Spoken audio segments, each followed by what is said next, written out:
तपाईहरुलाई properly windows 7 चाहिँ कसरी इन्स्टल गर्छ हाम्रो कम्प्युटर सिस्टममा, हामीले कसरी विन्डोज 7 लाई इन्स्टल गर्न सक्छौं हामीले कम्प्युटर सिस्टममा। सो आजले हामीले प्रपरली रूपले स्टेप बाइ स्टेप सिक्ने छौं है त विन्डोज 7 कसरी इन्स्टल गर्न सकिन्छ।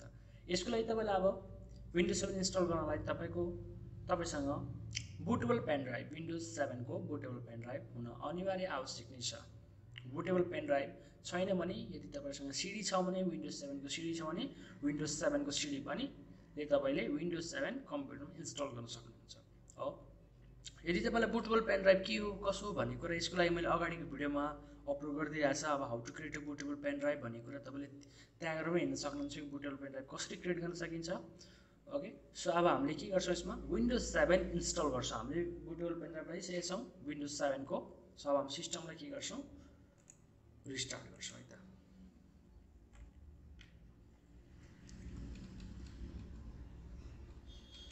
रिस्टार्ट गरेर हामीले यहाँ के गर्नु पर्यो बायोस खोल्नु पर्यो।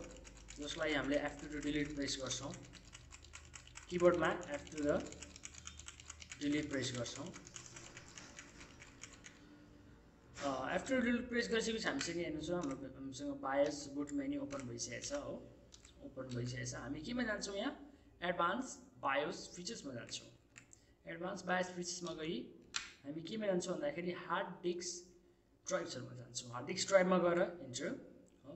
त्यहाँ हामीसँग बुट हामी केबाट गर्दैछौं त हामीले यहाँ बुट हामी केबाट गर्दैछौं त हामीले बुट यसबाट USB ड्राइभ भनेको पेन ड्राइभबाट गर्दैछौं। हामीसँग सिडी रोम छैन हामी सिडीबाट बुट गरेका छैनौं। हामीले केबाट गर्दैछौं as a USB bootable pen ड्राइभबाट गर्दैछौं। सो फर्स्ट बुट डिभाइस हेर्नु होला म फेरि देखाउँछु। एडभान्समा गई इन्टर गर्नु होला। हामीसँग यहाँ हार्ड डिस्क डिभाइस भन्ने छ हार्ड डिस्क ड्राइभ्स भन्ने छ है।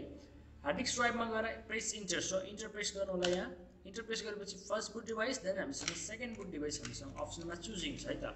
सो SATA भनेको तपाईकोसँग भएको हार्ड डिस्क, USB भनेको तपाईले भर्खरै लाउनु भएको USB बुटेबल पेन ड्राइभ है त जुन विन्डोज 7 को हामीसँग बनेर आएको छ। सो सिम्पली हामी के गर्छौं फर्स्ट बुट डिभाइस भनेको फर्स्ट ड्राइभ भनेको हामी USB ले दिन्छौं भनेको यो पेन ड्राइभबाट भइरहेछ हाम्रो बुट। सो हामी के गर्छौं USB ले दिन्छौं। देन सेकेन्ड बुट डिभाइस के दिन्छौं हामी हार्ड डिस्क SATA लाई दिन्छौं है त हो। यो दुईटा सेटिङ मिलाइसकेपछि तपाईले के गर्नु होला भन्दाखेरि दुईटा सेटिङ मिलाइसकेपछि तपाईले कीबोर्डबाट F10 प्रेस गर्नु होला। F10 सेभ गर्नलाई यस फिचर्सलाई सेभ गर्नलाई हामीले के गर्नु पर्यो F10 थिच्नु पर्यो। सो हामीले के थिच्छौं यहाँ F10 प्रेस गर्छौं। F10 प्रेस गरेपछि हामी के गर्छौं होला इन्टर गर्छौं। सो केही क्षणपछि यो कम्प्युटर सम्बन्धी भिडियोहरु छन् तपाईले त्यसमा गएर अझै हाम्रो भिडियोहरु हेर्दै हुनु होला। ल हामीसँग हेर्नु होला हामीसँग के भयो यहाँ विन्डोज लोडिङ हुँदैछ। हामी विन्डोज लोडिङ हुँदा केही वेट गर्छौं। यहाँ विन्डोज लोडिङ भइरहेछ केही क्षण वेट गर्नु होला। ओके विन्डोज लोडिङ भइसकेपछि यहाँ हेर्नु होला त हामीसँग विन्डोज 7 भनेको सेकेन्ड जेनेरेसनको छ है। हामीसँग विन्डोज 7 कतिको छ सेकेन्ड जेनेरेसनको छ यहाँ हामीसँग। सो हामी सेकेन्ड जेनेरेसनको भर्खरै यो अपडेट भएर आएको 2019 को अपडेट हो यो चाहिँ हो। अक्टोबर 19 को अपडेट हो यो चाहिँ तपाईले सेकेन्ड जेनेरेसनमा हेर्न सक्नुहुन्छ। सो हामी यहाँ के गर्छौं विन्डोज 7 इन्स्टल गर्यौं। हामीसँग फर्स्ट हामीसँग सेटअप यहाँ हेर्नु होला विन्डोज सेटअपको हामीसँग एउटा डायलग बक्स ओपन भइसकेछ। ओपन भइसक्यो। हामीले अब यसमा के गर्छौं भन्दाखेरि विन्डोज इन्स्टल गर्छौं है त। हामीले विन्डोज इन्स्टल गर्छौं। हामीले यहाँ गएर माउसले त हामी के गर्छौं नेक्स्टमा क्लिक गर्छौं। केमा क्लिक गर्छौं नेक्स्टमा क्लिक गर्छौं। नेक्स्टमा क्लिक गरेपछि हामीसँग यहाँ हेर्नु त इन्स्टल विन्डोज 7 इन्स्टल नाउ भनेर आयो। सो हामीले के गर्छौं इन्स्टल नाउमा क्लिक गर्छौं। केही क्षण वेट गर्नु होला। यसले सेटअप लिइरहेको छ आफ्नो फाइलहरु लोडिङ भइरहेछ विन्डोजको। केही क्षण वेट गर्नु होला। र तपाईले बुटेबल पेन ड्राइभ यदि तपाईसँग छ भने तपाईले इजिली गर्न सक्नुहुन्छ। सिडीबाट पनि तपाईले गर्न सक्नुहुन्छ। र बुटेबल पेन ड्राइभ कम्तिमा पनि बुट गर्नलाई एउटा विन्डोज 7 को बुटेबल पेन ड्राइभ यदि तपाईले क्रिएट गर्न चाहनुहुन्छ भने कम्तिमा पनि 8GB को पेन ड्राइभ लिनु होला है। 8GB को पेन ड्राइभ लिनु भने तपाईले मजाले तपाईले त्यसमा बुटेबल पेन ड्राइभ क्रिएट गर्न सक्नुहुन्छ। स्पेस बढी भएको कारणले तपाईको इजिली तपाईले बुटेबल क्रिएट गर्न सक्नुहुन्छ। हामीसँग यहाँ हामी के छ भन्दा select the operating system you want to install भन्ने छ हामीसँग यहाँ। हामीले के गर्छौं विन्डोज 7 अल्टिमेट है अल्टिमेट ON की को लिन्छौं र हामीले यसको आर्किटेक्चरमा 64 बिट बेस को लिन्छौं। 64 बिट बेस र हामीले यसको डेट अफ मोडिफाई भनेको हेर्नु होला 2019 को हामी लिन्छौं यहाँ हो। केही गर्दैन हामीले जुन पनि विन्डोज लिँदा नि फरक परेन यहाँ चाहिँ हामीलाई सो हामीले के गर्छौँ विन्डोज 7 को OEM की लिन्छौँ 64 बिटको लिन्छौँ है त सो हामीले के गर्छौँ अब नेक्स्ट गर्छौँ नेक्स्टमा क्लिक गर्छौँ नेक्स्टमा क्लिक गरिसकेपछि हामीसँग टर्म्स एन्ड कन्डिसन हामीले यहाँ के गर्छौँ आई एक्सेप्ट गरेर हामी नेक्स्ट गर्छौँ है देन हामीसँग सोध्यो यहाँ which types of installation do you want हामीले अपडेट नगर्ने फाइललाई जुन हामीसँग भएको पेन ड्राइभमा भएको फाइल छ त्यसबाटै हामी गरौँ हामी त्यसबाटै अपडेट गर्छौँ भनेको त्यसबाटै इन्स्टल गर्छौँ कम्प्युटरमा विन्डोज 7 सो हामीले के गर्छौँ कस्टम इन्स्टल विन्डोज ओन्लीमा हामी क्लिक गर्छौँ so where do you want to install Windows हामीसँग सोधिरहेको छ हामीले कुन ड्राइभमा इन्स्टल गर्छौँ त विन्डोज हामीले कुन ड्राइभमा इन्स्टल गर्छौँ हामी विन्डोज हामीसँग पार्टिसन 1 भनेपछि हामीसँग सिस्टम रिजर्भ यो हामीले सिस्टमको लागि छुट्टिने हो ड्राइभ है देन हामीसँग यहाँ छुट्याइरहेको छ हामीसँग हेर्नु त 150 GB 150 GB अनि 165 GB को हामीसँग तीनवटा ड्राइभ छन् हो जुन पार्टिसन 2 र 3 र 4 मा डिभाइडेड छन् है हामीले के गर्छौँ भन्दाखेरि यो पार्टिसनहरु ठिक छ हामीसँग विन्डोज 7 को यहाँ छ पेन ड्राइभ आई मिन हामीसँग विन्डोज यहाँ अगाडिको विन्डोज छ हामीले यहाँ इन्स्टल छ अगाडिको विन्डोज 10 चाहिँ अदरवाइज विन्डोज 7 हामीसँग अगाडि यहाँ इन्स्टल भएको हुन्छ यो ड्राइभमा हामीसँग इन्स्टल छ सो पार्टिसन 2 भनेको पार्टिसन 2 मा हाम्रो अगाडिको विन्डोज इन्स्टल छ हो अब हामी नयाँ विन्डोज हाल्छौँ भनेपछि त्यो हामीले अगाडिको विन्डोज के गर्नु पर्यो हामीले फर्मेट गरेर उडाउनु पर्यो भनेको डिलिट गर्नु पर्यो त्यहाँ भएको पुरानो विन्डोजहरु हामीले यहाँ क्लिक गर्छौँ पार्टिसन 1 मा पार्टिसनमा क्लिक गरेर हामी के गर्छौँ यहाँ गएर फर्मेट गरिदिन्छौँ फर्मेट सो फर्मेटमा गएर हामीले के गर्छौँ यहाँ अगाडिको विन्डोजमा भएको फाइलहरु सबै कुरा हामी इरेज गरिदिन्छौँ त्यो ड्राइभबाट सी ड्राइभबाट हामी इरेज गरिदिन्छौँ हामी ओके गर्छौँ ओके गरिसकेपछि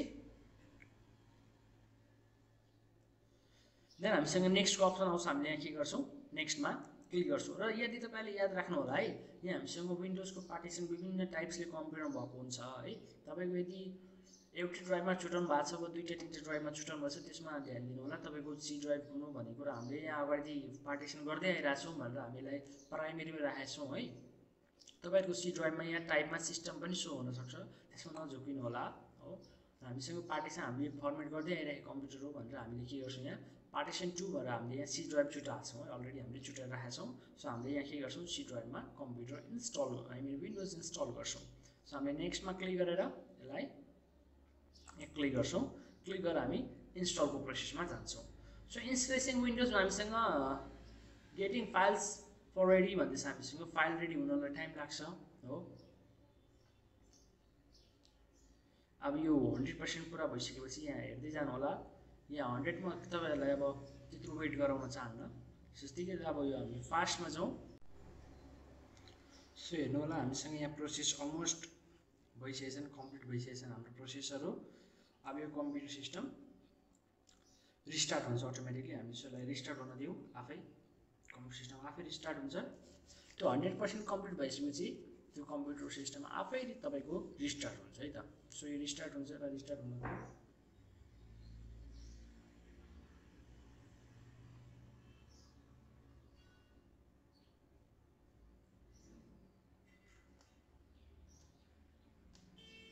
इन्स्टल भएर आइसकेको छ हो र हामीले कम्प्युटर सिस्टममा विन्डोज लोडिङ पनि भइसकेको छ अब हेरौँ हाम्रो के हुन्छ यहाँ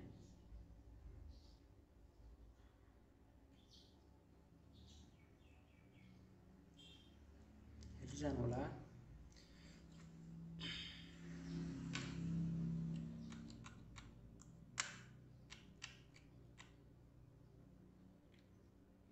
ओके सो हाम्रो यहाँ स्टार्टिङ रजिस्टर भइरहेछ के कुरा सेटिङहरु रजिस्टर भइरहेछ सिस्टमबाट नै यसलाई पनि यो सिस्टमलाई हुन दिउँ आफै अटोमेटिकली तपाईको 100% कम्प्लिट भइसकेपछि सिस्टमले आफै तपाईको अटोमेटिकली सबै कुरा रजिस्टर देन सर्भिसहरु आफै स्टार्टिङ हुन्छ केही नगर्नु होला यसलाई त्यतिकै छोड्दिनु होला यो आफै सबै अटोमेटिकली कम्प्युटरमा भइहाल्छ ओके सो केही कुरा अझै इन्स्टल हुनु बाँकी नै रहेछ सो हाम्रो इन्स्टल भइरहेछ यसलाई यतिकै छोड्दिनु होला इन्स्टलेसन प्रोसेसको लागि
ओके सो हाम्रो कम्प्युटर सिस्टम विन्डोज 7 इन्स्टल भइसकेको छ प्रपरली हामीले यहाँ यसलाई रिस्टार्ट गरौँ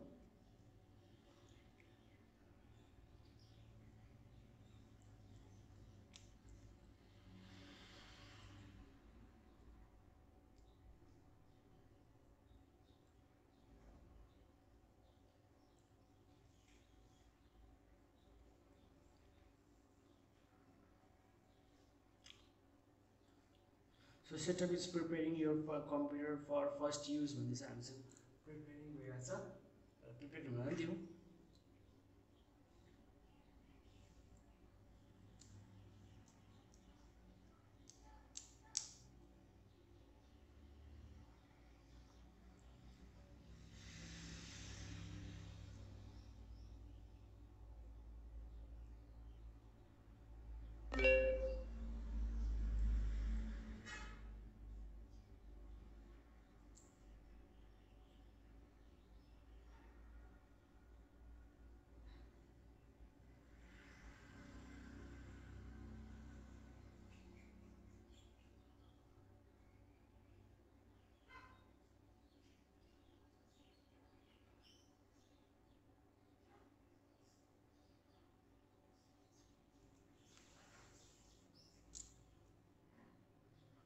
ओके सो हामीसँग यहाँ नेम मार्क्स हामीसँग हामीले के गर्ने यहाँ नेम हाल्ने न्यानो कम्प्युटर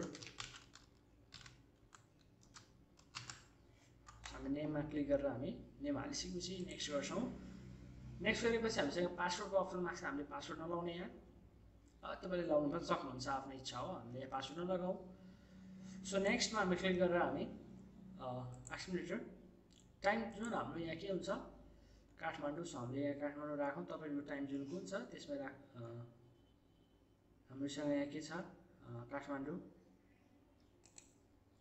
हामीसँग डेट 22 नै छ ठिक समय ठिक छ नेक्स्ट गरिदिनु होला